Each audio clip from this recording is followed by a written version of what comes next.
সুপ্রিয় ছাত্রছাত্রী, আশা করি এই করোনা পরিস্থিতিতে তোমরা সুস্থ আছো এবং নিয়মিত বাসায় পড়াশোনা করতেছ।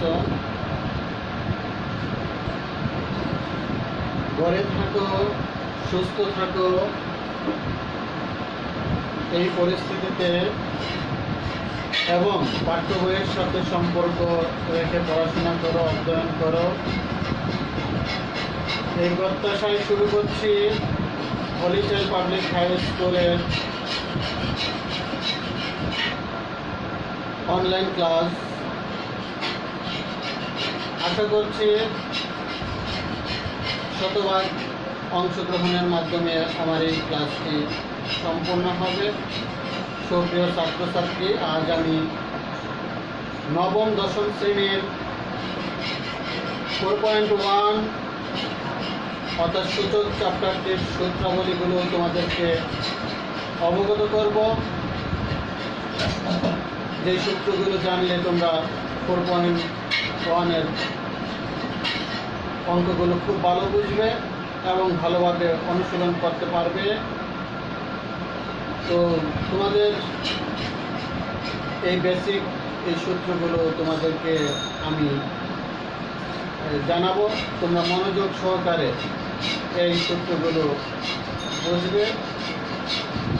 তো এই বেসিকগুলো জানলে তোমরা এই চ্যাপ্টারের অঙ্কগুলো খুব সুন্দরভাবে করতে পারবে। আর এই সূচক চ্যাপ্টারটির অঙ্ক যে যত বেশি ভালো বুঝবে, সব ক্ষেত্রে, সব বীজগণিত অঙ্কের ক্ষেত্রে এই সূচক চ্যাপ্টারটিও অনেক অনেক গুরুত্বপূর্ণ। তাই আমি এই চ্যাপ্টারের অনুশীলনের অঙ্কতে যাওয়ার পূর্বে যে বেসিকগুলো তোমাদের খুব জরুরি ভিত্তিতে জানা দরকার, এই সূত্রগুলো সম্পর্কে আমি আলোচনা করছি। তো আমি সেখানে 10টি সূত্র বোর্ডে লিখলাম। লিখে একটা একটা করে আমি এই সূত্রগুলি তোমাদের সামনে উপস্থাপন করবো। তোমরা খুব দেখলে মনোযোগ সহকারে আমার এই লেকচারটি শুনবে, এই প্রত্যাশায় শুরু করছি আমি। সুপ্রিয় ছাত্রছাত্রী, এখানে প্রথম যে সূত্রটা a to the power m into a to the power n, তো এটা এ হচ্ছে এখানে বেস আর এম হচ্ছে পাওয়ার, অর্থাৎ এমকে আমরা ঘাতও বলতে পারি, আমরা এটাকে সূচক বলতে পারি। তো আমরা এ হচ্ছে বেস, এম হচ্ছে পাওয়ার বা ঘাত বা সূচক, যেভাবে আমরা উপস্থাপন করি। তো এখানে আবার এ হচ্ছে বেস, এন হচ্ছে পাওয়ার, এর পাওয়ার। তো বেস যদি আমি এখানে কথা খেয়াল করো খুব মনোযোগ সহকারে, বেস যদি একই হয়, দেখো এখানেও বেস হচ্ছে এ, এখানেও বেস এ। তো যদি বেস গুণের সম্পর্ক থাকে, বেস যদি, আমি আবার বলছি, বেস যদি গুণের সম্পর্ক থাকে তাহলে পাওয়ার কি হবে? পাওয়ারকে প্লাস করতে হবে। অর্থাৎ বেস যদি গুণের সম্পর্ক থাকে তাহলে পাওয়ার কি হবে? প্লাস হবে, অর্থাৎ যোগ হবে। নিশ্চয়ই কথাটা বুঝতে পারছো? তো দেখো এটার করলে কি হবে,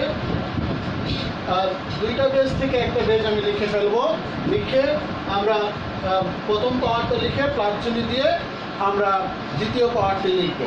অর্থাৎ যেই কথাটা আমি তোমাকে বলতে চাচ্ছি এটাই, যে যদি বেস গুণের সম্পর্ক থাকে তাহলে পাওয়ারকে কী করতে হবে? যোগ করতে হবে। এখানে দেখো, এখানে ব্র্যাকেটের ভিতরে যেটা আমাদেরকে বহু নির্বাচনী প্রশ্নের মধ্যে, অর্থাৎ নৈবেদিক প্রশ্নে এগুলো খুব এই যুক্তিগুলো আসে। এই যুক্তিগুলো দিয়ে বহু নির্বাচনী অনেক আসে। তোমরা একটু খেয়াল করবা। যুক্তিগুলো হচ্ছে এ এলিমেন্ট আর এটা হচ্ছে, এটার সেট হচ্ছে রিয়েল নাম্বার, অর্থাৎ রিয়েল নাম্বারের সেট এম এবং n এলিমেন্ট n হচ্ছে স্বাভাবিক সংখ্যা। তো তোমরা নিশ্চয়ই প্রথম সূত্রটা বুঝতে পারছো। আমি আবার বলছি, যদি বেজ গুণের সম্পর্ক থাকে তাহলে পাওয়ারকে কী করতে হবে? যোগ করতে হবে, পাওয়ারকে যোগ করতে হবে। তো এটা আমি তোমাদেরকে একটা উদাহরণ দিয়ে বোঝাচ্ছি, এক্সাম্পল দিয়ে বোঝাচ্ছি, তোমরা খেয়াল করো। যদি মনে করো 2 পাওয়ার হচ্ছে 3 ইন্টু 2 পাওয়ার 5 হয়, তাহলে দুইটা বেস থেকে একটা বেস তোমরা লিখে ফেলবে, আর পাওয়ার প্রথম পাওয়ার প্লাস দ্বিতীয় বেজের পাওয়ার যোগ করবে। তো এইভাবে আমি নিশ্চয়ই তোমরা প্রথম এটা বুঝতে পারছো। তো আমি এখন চলে যাব দ্বিতীয় সূত্রতে। দ্বিতীয় সূত্রকে তোমাদেরকে বোঝাবো। দ্বিতীয় সূত্রটা হচ্ছে, হ্যাঁ, বেজ যদি ভাগ হয়, আমি আবার বলছি, বেজটা যদি ভাগের সম্পর্কে থাকে তাহলে পাওয়ার হবে মাইনাস। আমি আবার বলছি, বেজ যদি ভাগের সম্পর্ক থাকে তাহলে পাওয়ার কি হবে? মাইনাস হবে। দেখো এখানে a to the power m divided a to the power n সমান, এটা করতে হলে কি করতে হবে? দেখো একটু খেয়াল করো। দেখো বেজ দুইটা থেকে একটা লিখলাম, লেখার পর এই প্রথম বেজের পাওয়ার m লিখলাম মাইনাস দ্বিতীয় বেজের পাওয়ার লিখলাম, অর্থাৎ মাইনাস n।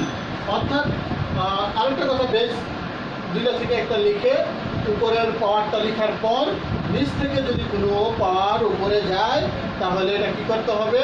এটা মাইনাস করতে হবে। অর্থাৎ ভাগের সম্পর্ক হলে পাওয়ার কি হবে? মাইনাস হবে। নিশ্চয়ই তোমরা বুঝতে পারছো। এখানেও আবার একটা যুক্তি আমি এখানে করছি, 11r not is equal to 0, অর্থাৎ এর মান কখনো 0 হতে পারে না, এবং m element n m not is equal to n। এটা হচ্ছে এই সূত্রের যুক্তি। এটা এই যুক্তিগুলো উপস্থাপন করার একটাই উদ্দেশ্য, এই যুক্তিগুলো দিয়ে বহু নির্বাচনী প্রশ্ন আসে। তো আমরা নিশ্চয়ই দ্বিতীয় নম্বর সূত্রটা তোমরা বুঝতে পারছো। এখন আমি আলোচনা করব তৃতীয় নম্বর সূত্র। তৃতীয় নম্বর সূত্র দেখো, এ বি ব্র্যাকেটের উপরে পাওয়ার m।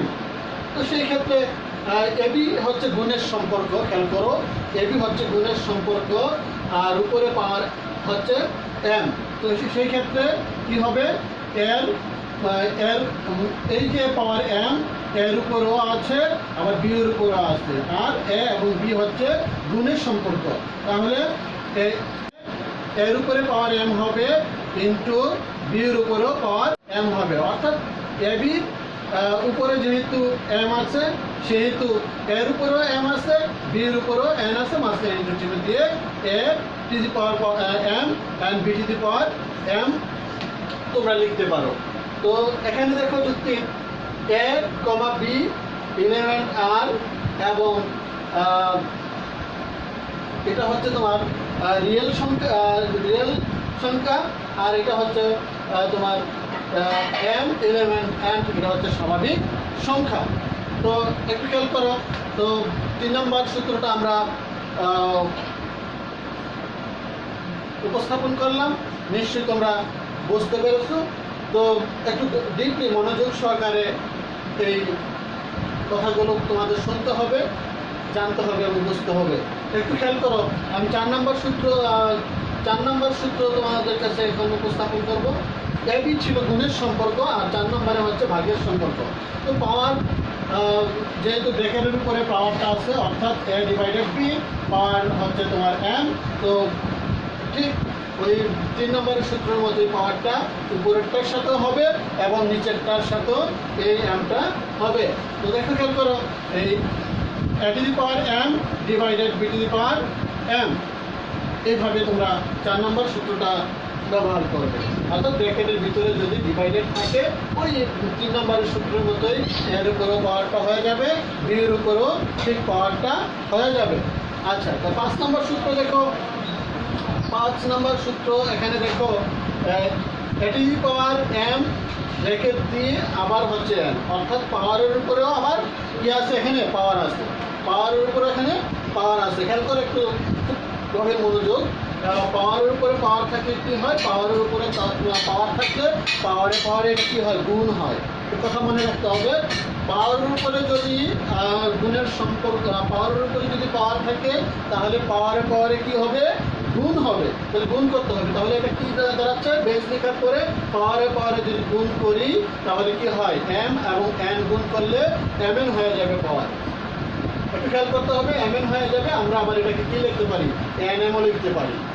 তো এটার যুক্তি হচ্ছে এর মান কখনো 0 হতে পারে না, অর্থাৎ a = 0। আমরা 6 নম্বর জায়গার স্বল্পতার জন্য আমরা 6 নম্বরেরটা পাশে লিখলাম। একটু খেয়াল করো, 6 নম্বরটা খুবই গুরুত্বপূর্ণ একটা সূত্র। একটু খেয়াল করো, রুট ওভার অর্থাৎ বর্গমূলের রুট ওভার এ, বর্গমূলের ভিতরে m আছে। তো এটা এই ক্ষেত্রে তুমি যদি রুট উঠাইতে হয় তাহলে তোমাকে কি করতে হবে, এটা খুব মনোযোগ সহকারে তোমাকে বুঝতে হবে। খেয়াল করো। আচ্ছা দেখো, এখানে রুট আমরা যদি m না থেকে শুধু রুট থাকতো তাহলে এর সাথে আমরা m বাই খেয়াল করো 2 অর্থাৎ a হাফ দিয়ে দিতাম। খেয়াল করো, a হাফ দিয়ে দিতাম। অর্থাৎ শুধু রোড যদি থাকে তাহলে হাফ বসাইতে হয়, পাওয়ার হিসেবে হাফ বসবে। আর যদি এখানে রোডের মধ্যে কোনো সংখ্যা অথবা অক্ষর থাকে তাহলে ওই সংখ্যাটা এখানে নিচে যাবে এবং 1 উপরে দিতে হবে। অর্থাৎ খেয়াল করো, এখানে যদি আমি যেটা বুঝাইতে চাচ্ছি তোমাদেরকে, যদি এখানে যেহেতু এখানে রোডের উপরে m আছে, খেয়াল করো, এর জন্য m/1 হইল। আচ্ছা, যদি এখানে রোডের উপরে 3 হইতো তাহলে জিনিসটা কি হতো, a লেখার পরে কি হতো, 3/1 হতো। যদি 4 হয় 4/1 হবে, 5 হলে 5/1 হবে। নিশ্চয়ই তোমরা বুঝতে পারছো। আমি আবার বলছি, অর্থাৎ এখানে m এর এই যে রোডের ভিতরে যদি এখানে যেই সংখ্যাই থাকুক ওই সংখ্যাটা নিচে লিখে উপরে 1 দিবে। যা থাকুক, অক্ষর থাকলে অক্ষর আর সংখ্যা থাকলে সংখ্যা। নিশ্চয়ই তোমরা এটা খুবই গুরুত্বপূর্ণ, এটা বুঝতে পারছো। আমি এটা বুঝতে দিচ্ছি, খেয়াল করো। আমি আবার বলছি এই সূত্রটা রুট এ আর উপরে হচ্ছে m। তো এটা উঠাইতে হলে কী করতে হবে, এটা আগে লিখতে হবে, লিখে যেটা রোডের ভিতরে আছে এটা নিচে লিখে উপরে 1 দিয়ে দিবে। আর সংখ্যা থাকলে সংখ্যা। আর শুধু আমি আবারও বলি, যদি রুট এ থাকতো, ভিতরে m অথবা কোনো সংখ্যা না থাকতো তাহলে কি করতে হবে, এ লেখার পরে হাফ লিখে দিতে হতো, হাফ, অর্থাৎ 2/1 লিখে দিতে হতো। আচ্ছা, আমরা 7 নম্বর সূত্র এখন তোমাদের সামনে উপস্থাপন করব। এর মান কখনো 0 হতে পারে না। a = 0 হলে a পাওয়ার 0 যদি হয় তাহলে সমান 1 হয়। একটু খুব গুরুত্বপূর্ণ। এখন এর উপরে যদি 0 থাকে, এর উপরে যদি পাওয়ার 0 থাকে তাহলে এর মান হয় 1। তার মানে হচ্ছে এর উপরে পাওয়ার 0 থাকলেই কি 1 হবে না। এটা জাস্ট তোমাদেরকে একটা সূত্র তোমাদেরকে বলছি। এর উপরে না, যদি 7-এর উপরেও 0 থাকে, 7-এর উপরেও 0 থাকে তাহলেও মান হবে কি 1। আবার যদি মনে করো এর উপরেও ব্র্যাকেটের উপরে 0 থাকে, এর মান হবে 1। আমি তোমাদের বোঝানোর সুবিধার্থে তোমরা যত সহজে বুঝতে পারো, মনে করো কলার উপরে যদি আমি 0 দিলাম, তার মান কি হবে, তার মানও কি কিন্তু 1 হবে। বুঝতে পারছো? এটা যেই সংখ্যা বা এর উপরে তোমাদের 0 থাকবে সেটার মানে কি হবে, 1 হবে। হ্যাঁ, এখানে কলা না লিখে আমি যদি জাম লিখি কিটা ভিন্ন হবে, জামের উপরে কি হবে, এটা 1টা হয়ে যাবে। অর্থাৎ জামের উপরে যদি 0 থাকে এর মান 1 হবে, অর্থাৎ এখানে যা হবে তার উপরে পাওয়ার যদি 0 থাকে এর মান হয় 1। নিশ্চয়ই তোমরা বুঝতে পারছো। আচ্ছা, এখন আমি আলোচনা করব দুইটা গুরুত্বপূর্ণ 9-10, একটু মনোযোগ সহকারে এই দুইটা শুনতে হবে, বুঝতে হবে, একটু খেয়াল করতে হবে, দেখি মনোযোগ সহকারে। আচ্ছা, আমি 9 নম্বর আলোচনা করছি।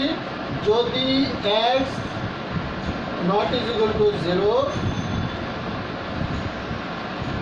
a greater than 0, b greater than 0, এবং একটু খেয়াল করো a to the power x equal to b to the power x, অর্থাৎ এখানে একটু খেয়াল করো, যেটা তোমাদের খুব গুরুত্ব সহকারে জানতে হবে যে বিষয়টা, এই বিষয়টা হচ্ছে বেস দেখো ভিন্ন, সমানের আগে হচ্ছে এর উপরে এক্স সমান বি এর উপরে এক্স, অর্থাৎ এখানে বেস হচ্ছে ভিন্ন, পাওয়ার এক, বেস হচ্ছে ভিন্ন, পাওয়ার এক।